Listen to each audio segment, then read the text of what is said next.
Welcome to another edition of Film Fanatics. And you know, Adam and I have been the Film Fanatics for a number of years, off and on. We've done radio, TV, and now this new thing called the internet. But I can't remember another show that we've done where we're going to talk about two more contrasting films than the films we're going to talk about today. Yeah, From the slimy to the sublime, from the profane to the profound. That's true. Why don't you start us off and talk to us a little about Disney's latest film, Pete's Dragon? Right, which is a remake of the 70s film, which I greatly enjoyed. And this version is much more serious. Sure. Doesn't have the songs, doesn't have the goof factor, I think. Right, no Helen Reddy and no Mickey Rooney. Exactly, and I would also say that this might be one of the strongest Spielberg movies that Spielberg didn't direct. Is that safe to say? Yes. I would say Ain't Them Body Saints director David Lowery out Spielberg's Own the BFG with this heartwarming story of an orphan boy's bond with a magical friend in the woods. That boy, of course, is Pete, and he's wonderfully played by Oakes Fegley. Fantastic. And the magical friend in question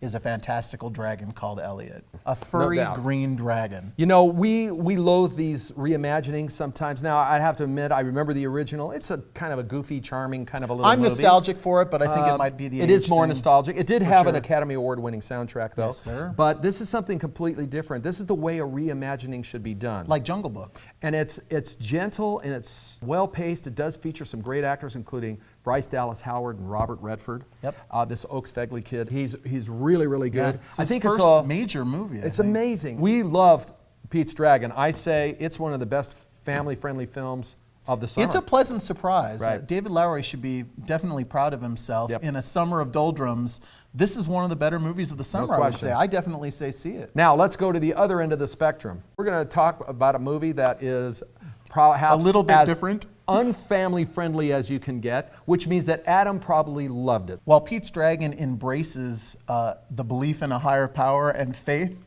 this movie more or less denounces it. Yes. I would say. This is a very raunchy movie. I laughed a lot. Please tell me you laughed in this movie. Okay, let's set the picture up here. It's vile, it objectifies women, and it has more sexual references than a Masters and Johnson encyclopedia. If you like food porn, this movie's for you. But I think there are two things it has going for us. First of all, it's an equal opportunity offender. It is, like Team America. Especially with race and ethnicity, and it has a very fast pace.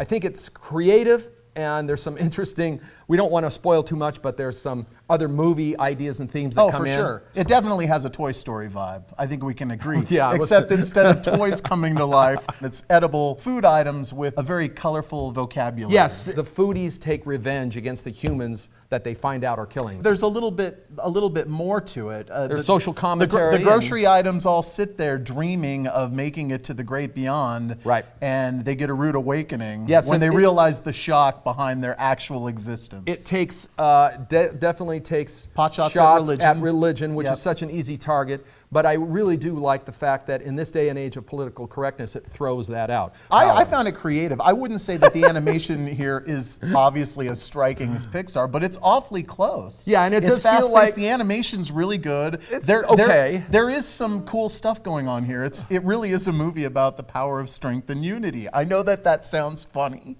but it's true. Okay, all right, it's kind of a reach. Well, no, Seth it's not Rogen a and reach. his buddies It's a funny movie. were high one night and they drew up the plot on the napkin. Yes, it's profane. It's disgusting. That says more about it's you, disturbing, though, Adam. But it's a fun movie if you can handle, obscene gags and sexual innuendo at a relentless pace. Easy for you to say. This is the movie for you. I enjoyed it. It's one of the funniest movies of the year. You say see it. Absolutely. I say stream it in the privacy of your own home with nobody else watching. Don't take the kids. Please don't. It was pretty funny. It was definitely worth what you paid for it. It was pretty good. Worth the money. We're seeing it again.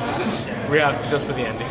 My name is Michael Clements, and I'm a film fanatic. My name is Braden Mott, and I'm a film fanatic. I'm AJ Gilbert, and I'm a film fanatic. I am Merle Ciamazar, and I'm a film fanatic. Well, there you have it, another episode of Film Fanatics in the can. We want to thank Megaplex. And I'm Bruce Bennett, film critic with madaboutmovies.org. And I'm Adam Mast with Cinemast.net. And we're Film Fanatics. Are you? Yeah, man. Sausage Party and Pete's Dragon. In the same weekend. I mean, which one's going to do better at the box office? I think Pete's Dragon will win the weekend. Maybe, yeah. But yeah, it really is interesting that Pete's Dragon...